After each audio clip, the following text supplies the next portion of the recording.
डेढ़ महीना हुआ है हमें इसे खोले हुए और सब तरह का कचरा आ रहा है। और सबसे ज़्यादा इंटरेस्टिंग तो मुझे लगता है कि जब मेरे पास मिल्क पैकेट आते हैं, वो कुरकुरे के पैकेट लोग इकट्ठा करने लगे।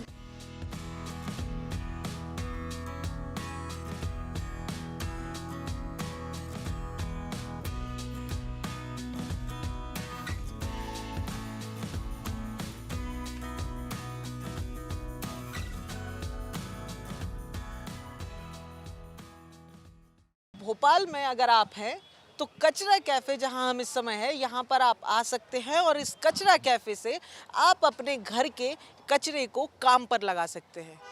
नहीं समझे?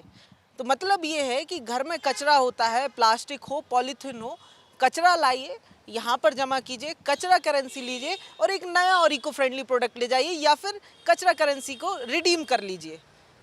इस सब के पीछे कुछ स्व सहायता समूह की महिलाएं हैं जो इस भारत के पहले कचरा कैफ़े को संचालित कर रही हैं। कचरा और कैफ़े, कचरे के द्वारा खरीद के आप खा सकते, कचरा देंगे और आप खाना खाएंगे। डेढ़ महीना हुआ है हमें इसे खोले हुए और सब तरह का कचरा आ रहा है। और सबसे ज़्यादा इंटरेस्टिंग तो मुझे लगता है कि जब मेरे पास मिल्क पैकेट आते हैं, वो कुरकुरे के पैकेट लोग इकट्ठा करने लगे। लोग करते नहीं थे ये सब पहले, लेकिन कचरा कैफ़े के लिए वो करने लगे हैं और उससे वो चाय पीते हैं। जैसे एक महिला आती है, वो तो कुत्तों के जो बिस्किट्स वगैरह के पैकेट्स आते हैं ब्लिंकिट के, वो सारा सामान लेके आती है सुबह सुबह और ला के मुझे देती हैं और उनको मैं करेंसी देती हूँ, ट्रांसफ़र करती हूँ और वो बढ़िया यहाँ नाश्ता करके चली जाती हैं। ये कॉन्सेप्ट, ये पहले तो भारत का पहला कचरा कैफ़े है और इसमें हम लोगों ने ये किया है कि कोई भी व्यक्ति अगर हमें कचरा ला के देता है तो हम उसको कचरा करेंसी देंगे, नगद नहीं देंगे। और उससे हमें ये रहता है बेनिफिट कि महिलाओं को हम लोगों ने प्रोत्साहन देने के लिए ये स्टार्ट किया है, नगर निगम और हमारी ये पहल है। इसमें क्या है कि जैसे कोई भी महिला अपना प्रोडक्ट बनाती है लेकिन वो उसको बेच नहीं पाती है, तो उसका प्रोडक्ट यहाँ रखा है। अब वो कचरा करेंसी जो लोगों को मिलती है, वो उससे वो प्रोडक्ट खरीद सकते हैं।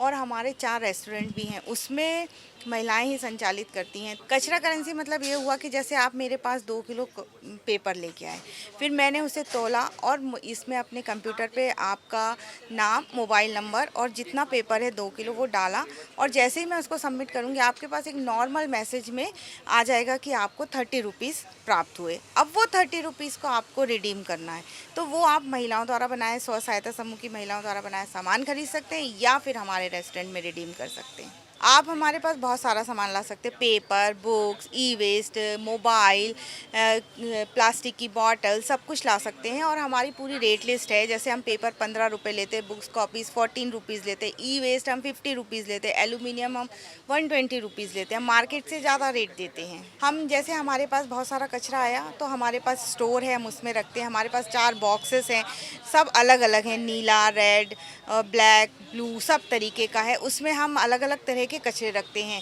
ब्लैक में हम ट्यूबलाइट और ये सब रखते हैं। मतलब कचरे को पहले हम जैसे ही कचरा आता है वैसे ही हम उसको अलग अलग करते हैं, प्लास्टिक अलग, लोहा अलग, फिर उसको अलग अलग सेक्शन में डालते हैं। उसके बाद हमारे रिसाइकलर आते हैं। जैसे जब हमारा स्टोर भर जाता है तो हमारा रिसाइकलर आता है और वो उसको ले जाता है और फिर वो उसको रिसाइकल करके नए प्रोडक्ट बनाता है। जैसे प्लास्टिक की बॉटल्स हैं तो इसको हम रिसाइकलिंग को देते हैं, तो वो जो आप बगीचे में पाइप देखते हैं स्प्रिंकल वाले, वो बन जाता है। सॉफ्ट प्लास्टिक होती है उसका पाइप बन जाता है और जो हार्ड प्लास्टिक है उसके ड्रम बन जाते हैं, काले, नीले, ये सारी चीज़ें बनती हैं। कपड़े आते हैं, कपड़े तो बहुत आते हैं, तो कपड़ों की रिसाइकलिंग हम ऐसे करते हैं कि जो अच्छे होते हैं हम उन्हें, जो ज़रूरतमंद है उनको दान में दे देते हैं और जो थोड़े से अच्छे नहीं हैं उनके हम बैग सिल के लोगों को फ्री में बैग दे देते हैं कि अपना मार्केट में आप पॉलीथीन का इस्तेमाल ना करके हमारे बैगों का इस्तेमाल करें। RRR यानी कि 3R, रिड्यूस, रीयूज, रिसाइकिल का फॉर्मूला अपनाओ। कचरा इधर उधर ना फेंक कर सीधे इधर लाओ और कुछ अच्छा भी खाओ। प्रखर जैन, द प्रेस हिंदी, भोपाल।